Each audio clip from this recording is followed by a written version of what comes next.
Good morning, or good afternoon, depending on which side of the world you're joining us from. Welcome to today's webinar, part of the highly acclaimed series of webinars that ACP, which is the Association of Contingency Planners, presents for both current and future members.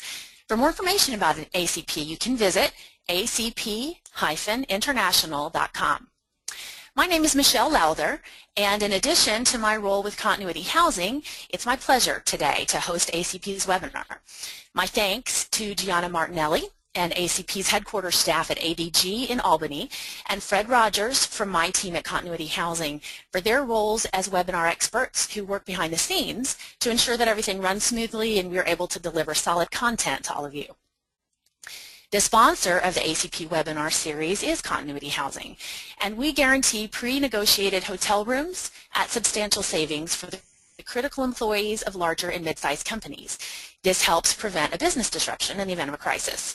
We've created a patent-pending method to secure and protect hotel rooms for critical personnel, as well as their families and their pets if needed, while saving companies significant time and expense. Continuity Housing has a 100% success record with deployments, and each member of our team has at least 10 years of experience on property, in hotel sales, and hotel operations before having joined us. If you'd like some information on receiving a 30-minute analysis of your current housing plan or a strategy session about how to create a housing plan from the ground up, you can visit continuityhousing.com or leave a comment in the survey that will pop up at the end of today's webinar. This webinar and previous webinars are recorded and they're made available on the ACP website. We will email you a link to the recording after today's presentation, and feel free to share that with your peers and anyone else that you think might benefit. ACP searches the world for the best speakers and the most relevant topical content. And while geographically they might be a few time zones away, they are not a part of our ACP family. Today's webinar features London-based Patrick Alcantara, Research Associate at the BCI, and Andrew Scott, Senior Communications Manager at the BCI, speaking on the threats we face. Severe weather, cyber attacks, fire, power outages, supply chain failures. The media is full of stories of disruptions that befall organizations, disruptions that could devastate an organization if plans are not in place to manage them. But what type of disruption creates the greatest level of concern? The BCI's Horizon Scam survey has shown that for the last 3 years, IT and telecom outages, cyber attacks, and data breaches have consistently been the top 3 threats. And the latest edition of this report was no different, except that the #1 threat has now changed. In today's webinar, Andrew and Patrick will go through some of the BCI's findings and answer any questions that you have. We encourage you to use the questions feature on your GoToWebinar control panel, which appears as a pop-up on your screen, if you'd like to ask questions throughout today's presentation. We'll do our best to answer all of those as we conclude the presentation, and then any remaining questions will be answered as part of our follow-up email when we send the link out to the recording. BCI is an ACP industry partner and a longtime good friend to ACP, and we are delighted to have them here today. Please join me in welcoming Patrick Alcantara and Andrew Scott. Thanks, Michelle, for having us, and good day, everybody. Today's webinar will feature this year's Horizon Scan.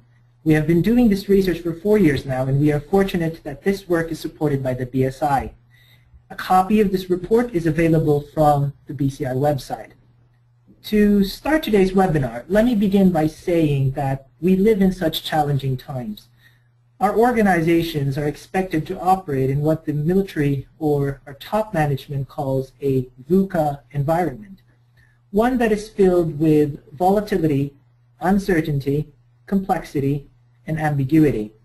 A look at the recent headlines confirm this: terrorist attacks in Paris, Sydney, and Ottawa, economic trouble in the Eurozone and mounting Greek debt, instability in the Ukraine, and the threat of Ebola in West Africa.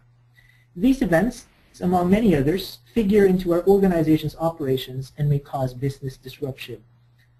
As such, more than ever, it is important that our organizations are aware of the risk and threats that may cause business disruption, costing us our bottom line and reputation.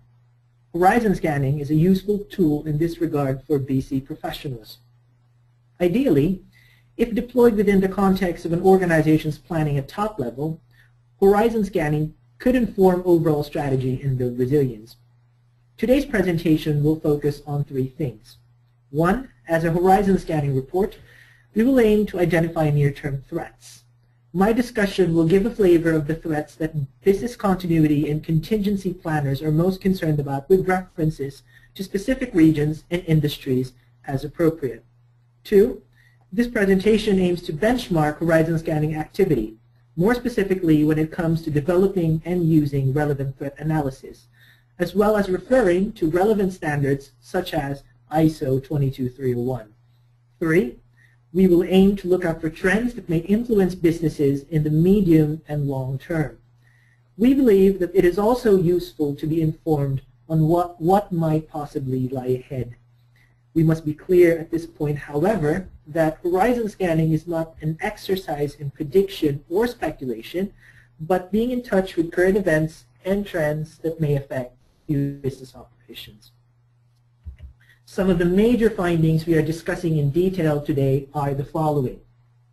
Business disruption caused by virtual threats such as cyber attacks, unplanned IT outages, and data breach remain the top three threats facing businesses.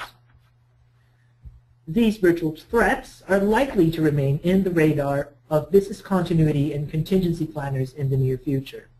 Trends relating to these threats, such as the use of the internet for malicious attacks, the growing influence of social media, and the emergence of a global pandemic, form the top three in this year's survey.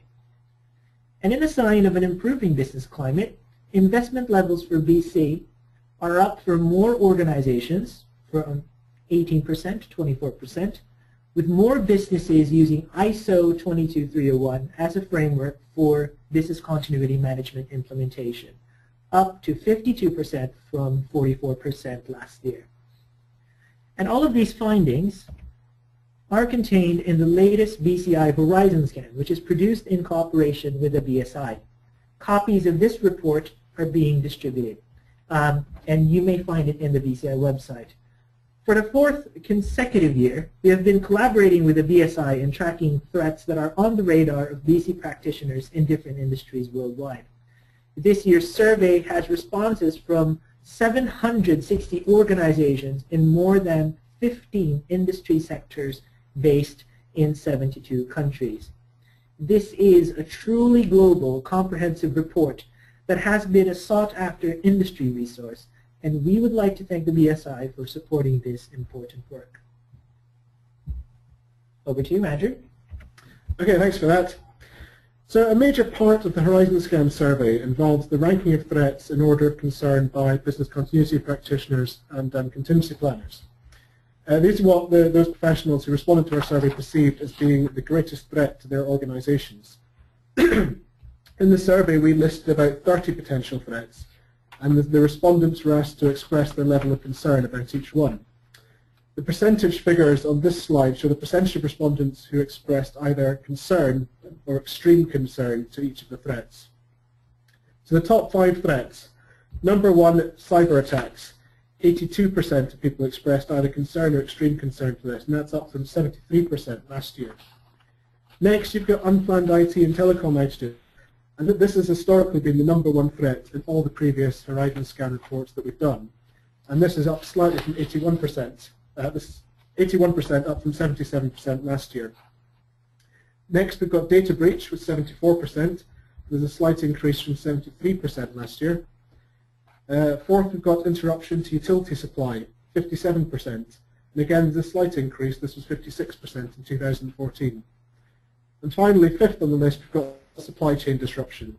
That's 48%, which has changed from 42% last year.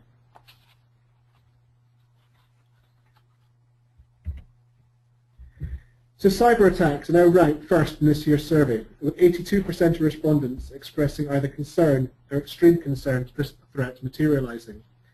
This has culminated from a steady climb from second last year, with 73%, showing the same level of concern, and third place in 2013 with 65% showing that level of concern. Other research that's been carried out suggests that the cost of cyber attacks has risen 10% in the last year. So how real is the threat? There's been a lot of research published recently showing just how prevalent cyber attacks can be. Just open the newspapers or Twitter or whatever your favorite news source is, and it won't be long before you come across another news story of an organization being attacked. The attacks don't even need to be targeted at an organization for it to have an impact. Sometimes it's just collateral damage. So what makes cyber attacks such a perceived threat? First of all, you've got likelihood. I came across some research yesterday which claimed that 81% of large businesses and 60% of small businesses had suffered a cyber attack in the last year. Okay, these figures are for the UK, but I don't imagine that a similar survey in the US would produce similar results. So there's a very real chance that your organization will suffer a cyber attack in the next year. Then there's consequence, the impact that a cyber attack can have. You only have to look at the likes of Sony and Target to see the damage that a cyber attack can do. They're damaging both financially, loss of revenue, fines, and they're damaging to your reputation, resulting in a loss of business. Supply chain disruption is the biggest mover in this year's survey, rising 11th place from 16th to 5th. Recent BCI research that we carried out suggests that 80% of organizations have experienced at least one supply chain disruption in the last year. Almost 25% claim losses of at least $1 million.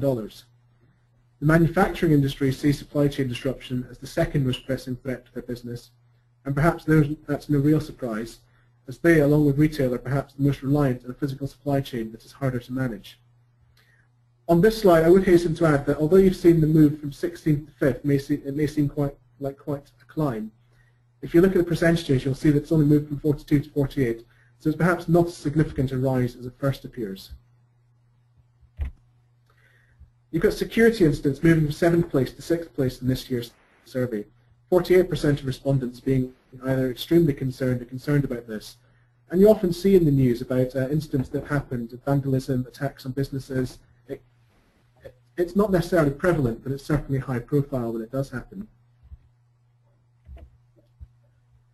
Adverse weather now falls to four places from 3rd to 7th. However, it still figures in the top 5 in Australia, Canada, and the US. It may seem a little odd that adverse weather is declining as a threat, as the frequency and impact of these events seems to be on the increase, or maybe that's just a perception rather than reality. Perhaps more likely it's because organizations have learned to adapt to the possibility of this type of disruption.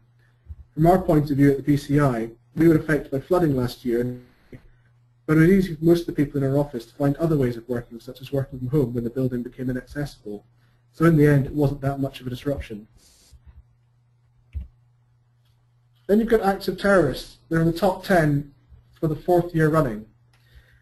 In the Middle East, North Africa region, it's ranked 3rd, 7th in Asia, and 8th in Australia and Europe.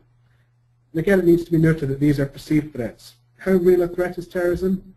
The likelihood is quite low, although probably higher than it was 10 years ago, but the impact is very high. If you look at the events in Paris, Sydney, Ottawa in recent months, you can see the impact goes beyond the immediate vicinity of the incident.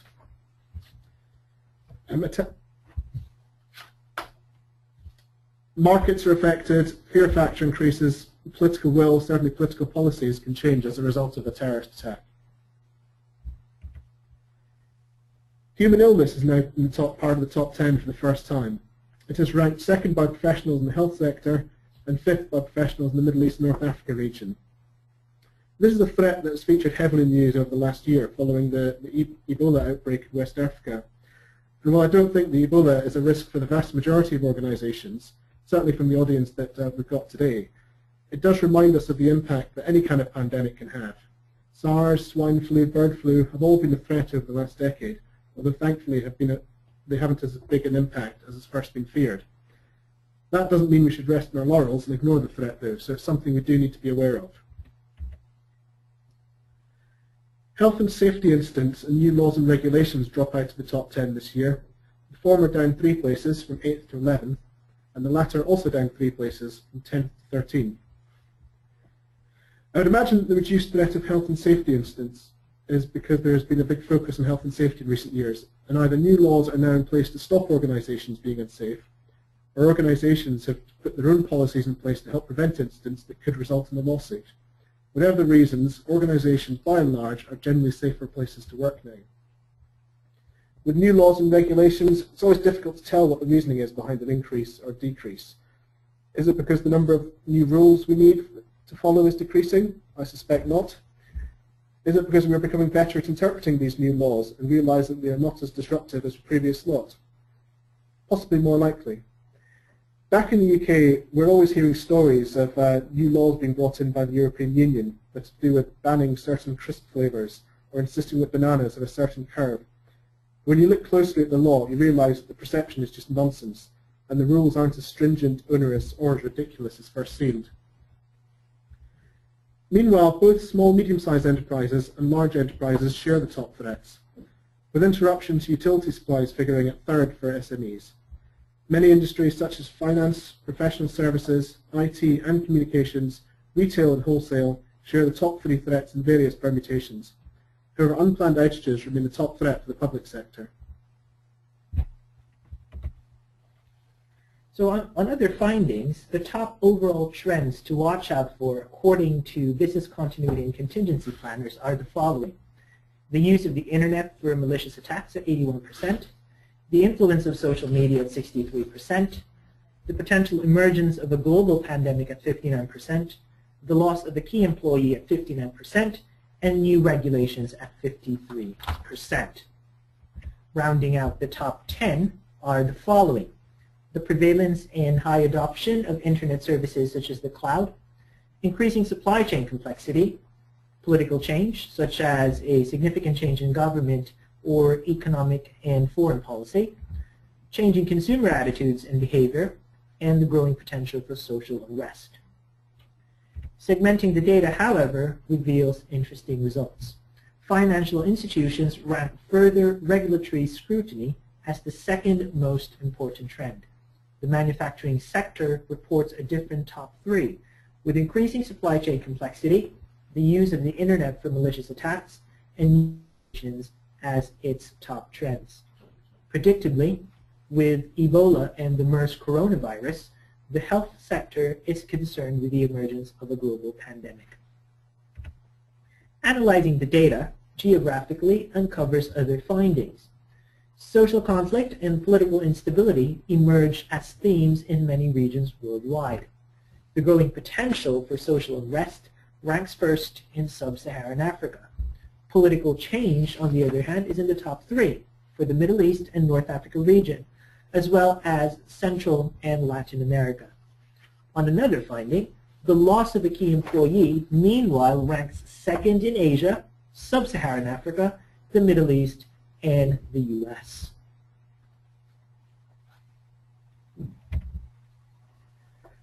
Another goal of this survey is to benchmark horizon scanning activities. I think publications like the Horizon Scan are helpful when it comes to providing an overall baseline of threats, or to give an idea of where organizations should be looking to for the threats they face. But what the report does indicate is that every organization is different sizes, different sectors, different locations. Therefore, the threats they face will also be different, so it is vital, in fact it's a fundamental part of business continuity management, that organizations conduct their own horizon scan. Conducting a trend analysis is a good indicator of horizon scanning in an organization. In the survey we asked to what extent this is being carried out, and the research suggests that almost 3/4 of organizations, 73%, perform a trend analysis in some form, and this is a slight increase from 71% last year. If you look at it in a little more depth, organizations in the UK, the Netherlands, and sub-Saharan Africa have a higher rate of performing trend analysis. In the UK it's 76%, Netherlands 82%, sub-Saharan Africa 85%. And organizations based in Asia and the Middle East post lowest level of performing trend analysis at 60% and 63% respectively. In the US, 71%, which is a little behind the global average, but level with Canada. Looking at industry sectors reveals other interesting findings. Manufacturing and retail sectors report the highest level of performing trend analysis, manufacturing 82%, retail 100%.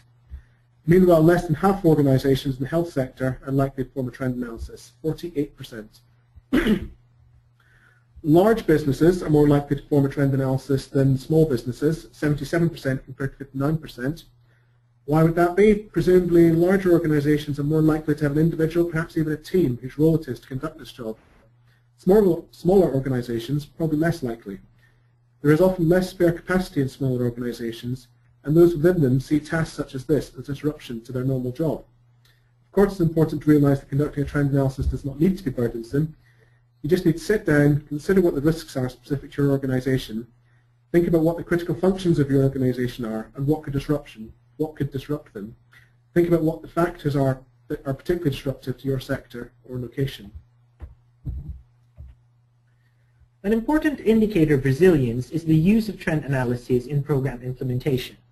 We all know that it is not a static process, and for business continuity, the business continuity management life cycle must be iterated in dealing with various threats, which can only be uncovered through regular trend analysis.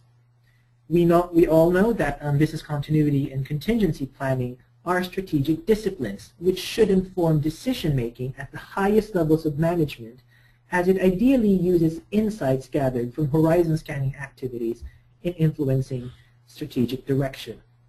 So not using data from trend analysis represents at the very least wasted effort. At worst, it is analogous to driving in the dark without the headlights on.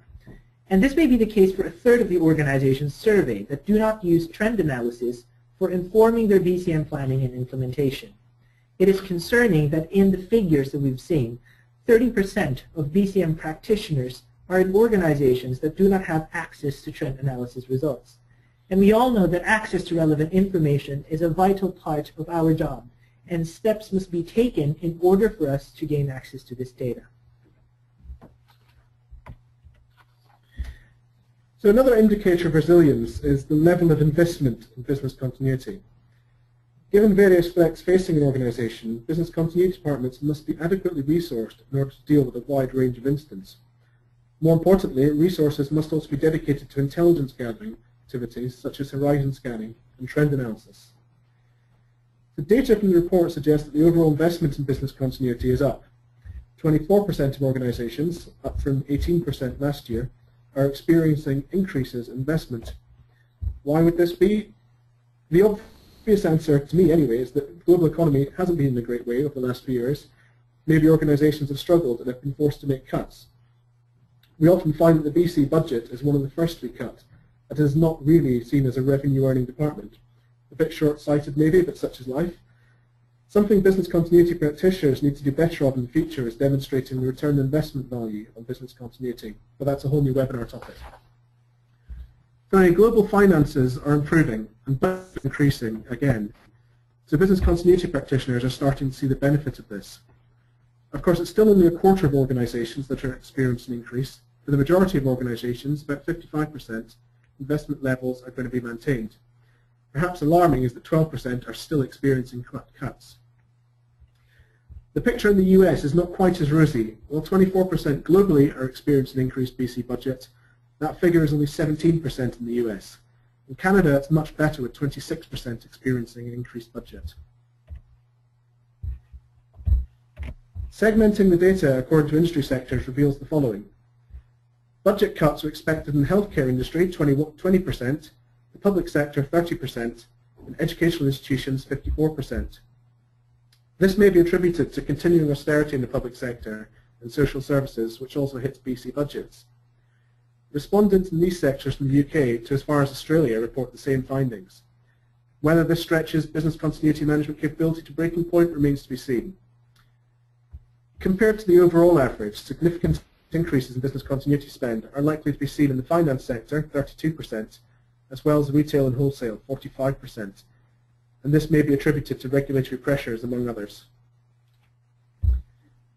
Looking at regions and countries, budget cuts are expected in Oceania, 22% are expecting cuts, Central and Latin America, 34% expect cuts, and Australia, 21% expect cuts. Meanwhile, increases in budget are likely to occur in organizations based in Asia, 32%, Sub-Saharan Africa, 44%, and the Middle East, 50%. Our case study in the report, which comes from a 2014 report produced in cooperation with the BSI, suggests that organizations reporting the presence of business continuity management or an IT disaster recovery teams have doubled from 37% to 74%. 11% of organizations, the banking, oil and gas, telecoms, government and e-commerce sectors, have set aside budgets of more than $1 million for their BCM programs. These figures paint a mixed picture. Whilst the economic recovery has likely influenced the increase in BC budgets, some industries are still under pressure to deliver resilience for less. It is also the case for some regions. Another metric that we have tracked in this survey is the use of ISO 22301 for BCM implementation. Alignment, compliance, or certification against a relevant standard such as the ISO 22301 can be seen as a good starting point towards building organizational resilience. In benchmarking against a standard, organizations have opportunities to reflect on their practice, identify gaps, and introduce good practice. And since the introduction of the ISO 22301 in 2012, we have observed the increasing uptake of the standard. And this year's results suggest that 52% of organizations are likely to use the standard in some form, compared to 44% last year. Organizations in sub-Saharan Africa, Asia, as well as the UK report higher figures compared to the overall average. When we segment the data across industry sector, it reveals that manufacturing at 56%, professional services at 57%, and IT companies at 64% are more likely to use the standard.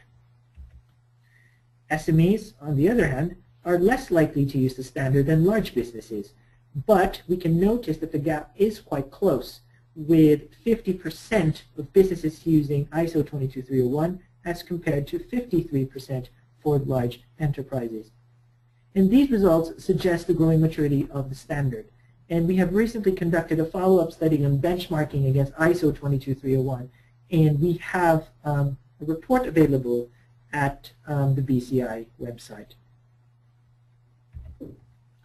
So looking at key takeaways from this report, we can see that this Horizon Scan study is a very good industry resource because it tracks relevant threats that may affect businesses worldwide.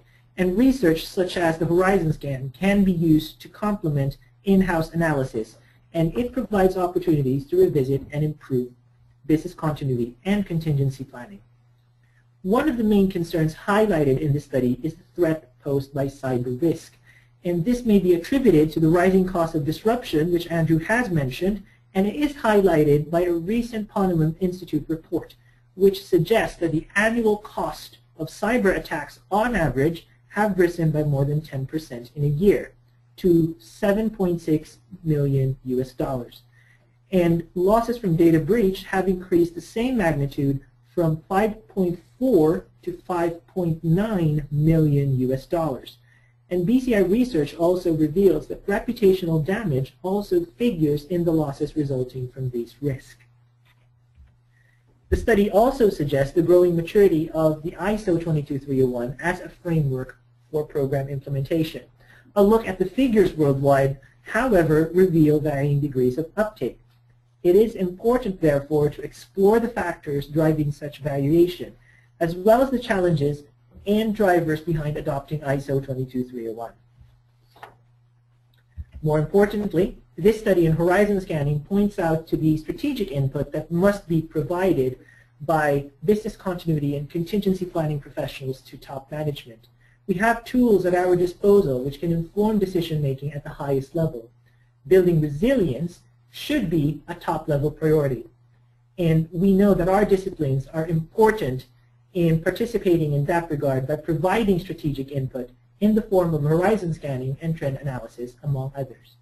I guess the challenge for us right now is to use this study and other reports in articulating the value of our work and getting that top management face time or place at the table. With that, thank you very much for listening, and we are ready to answer your questions. Great. Thanks, you guys. That's a lot of data from the Horizon Scan survey, and you did a nice job synthesizing that. We do have some questions, and we are open for more if you guys want to type questions into your control panel. There's a questions feature in that pop-up, so just type it in there, and we will get to as many as we can.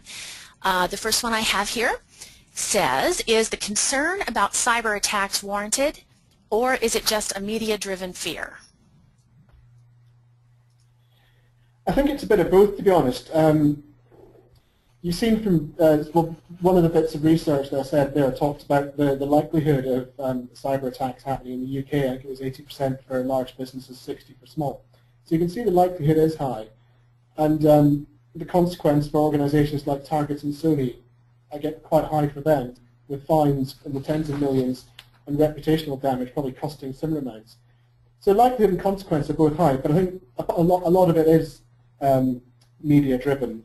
I think Sony and Target are just two organizations out of however many there are in the world, and most of them won't be affected anywhere near as much as they have been. So it is a bit of both. Yeah, I do agree with Andrew, because I mean, when you have like certain... Yeah, I do agree with Andrew, because like when you have like certain events, like say for example, the incident involving Sony and Target, I mean, you would have like round-the-clock coverage by media, and it does add to the impact of that particular event. Although, looking at recent research, it does point out that the impact and the cost of these disruptions are indeed growing. So yeah, I would say it's both.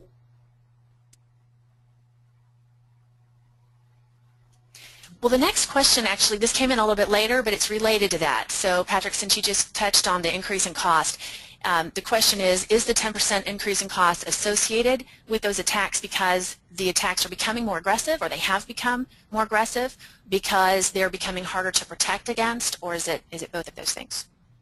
That's a very good question.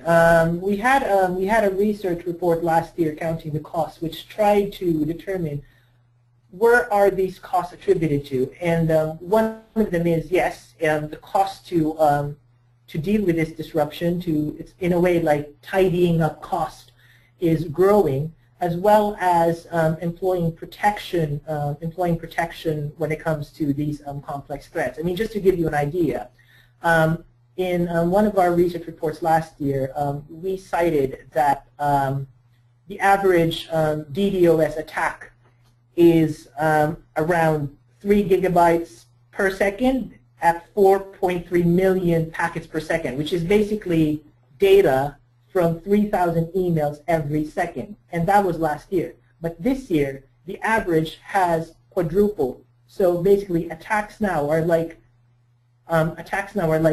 the average of like 12,000 emails per second for that particular kind of incident. So you would imagine the resources that a company needs in order to deal with that. Wow. Okay, let me ask the next question here. Arthur would like to know, with supply chain disruption becoming more of a threat, are there new or underrated drivers of supply chain disruption? Well, when it comes to supply chain disruption, I mean, most our research shows that almost the same drivers of like the threats that you see in the horizon scan also affect supply chains. Like say, for example, cyber threats. You have supply chains that are being increasingly automated, and definitely cyber attacks have a disproportionate impact on those supply chains. Obviously, you still have like other factors, like say, for example, transport network disruption, which is still a big driver of supply chain disruption. And also, when it comes to, like, say, lesser or underrated threats, I mean, there is always the effect of, say, new laws and regulations, which may affect the transport or importation of different goods and services. Okay, the next question from Cindy. Is the Horizon Scan available for download? It is indeed, yes. It's available on if you go to the BCI website, www.thebci.org, you'll find it on the homepage. Great. And from Edward, is the perception of the threat of an EMP event so low that it doesn't even rate in most continuity plans, or I would ask also in surveys? The threats that we've got are based on the input we've had from people in the past. So certainly, if you've got, or if anyone has ideas for other threats that we can add to the survey to ask, then we are more than happy to add them. It's not something that's ever been suggested in the survey before. One of the options we do have is for others, and it's never been included in that. So I would say the threat at the moment potentially is low, but maybe we should add that to the survey for next year as a specific event or specific incident. See how we're shaping the survey here, folks? Okay, from Patricia. I'm sorry, go ahead. Were you guys going to say something else? No, sorry, go on. Yep. Oh, sorry about that. Okay, from Patricia. With the use of trend analysis, one of the underlying factors behind the lack of access to data is, excuse me, is the presence of silos among departments, which also, of course, impacts resilience. Do you have suggestions on how to deal with the silos? Yes, that's actually a very good. That's a very good observation, and I think most accounts by practitioners do mention that it's hard for them to get data because it's in another department, and the other department won't just release the data. It's quite hard for them to access that. I guess one of the best approaches is like to think about it like in the way the new British Standard on Organizational Resilience conceptualizes building resilience. Basically, it says that in the guidance that organizations must, or departments within organizations rather, must work together in building resilience. Obviously, that's better. You know, it's better said than done. But I mean, there are certain steps, like say, for example, coordinating activities, or having joint actions or joint testing and exercising among departments, and as well as collectively articulating the cause of protective disciplines. Because at the end of the day, we're all in this together, and protective disciplines, like say, for example, business continuity, contingency planning, risk management, all of these disciplines work towards the continuity and viability of an organization. So there should be a way for these departments or functions to work together. Good. We have a question from Monique asking what the Horizon Scan actually is. Could you guys just briefly talk about that? Right. So the Horizon Scan is an annual exercise by the DCI. We survey our members as well as our network, and ask our respondents to look out in the next 12 months and try to see what are the possible threats that may affect their organization. Obviously, it is not an exercise in just speculating or predicting what's going to happen, but it's more of using current events, what has happened in the past or in the last 12 months, and then use it in saying that, you know what, it is highly likely that this may happen to us this year or in the next 3 or 5 years. So in a nutshell, that's how the Horizon Scan is done. Okay. Okay, this one's a little bit long, but we have from Francis, there seem to be, reasonable and cost-efficient methods for protecting against an internet hack or an issue related to social media, but given the potential for a considerably more dire outcome from a global pandemic, is that an issue that's even worth preparing for? In other words, if it gets that bad, won't we have bigger things to worry about on a personal level? I think it's about working out what the main risks are to your organization, what would be disruptive to your organization. Yes, there are ways of getting around cyber attacks. There's ways of protecting them from happening in the first place. There's insurance you can get to protect you against the damage they cause. So yeah, for some organizations, they may not be that much of an issue. So it's more about looking at what is disruptive to your organization, whether that's a pandemic, whether that's a cyber attack, whether it's a health and safety incident. Good point. Okay, we've got one more. This from Andrea. The ranking of adverse weather as a cause of business interruption has dropped from 3rd place to 7th. Is that just anecdotal to a relatively calm period that we've had over the last few years, especially in the U.S., with an overall reduction in tornadoes and hurricanes?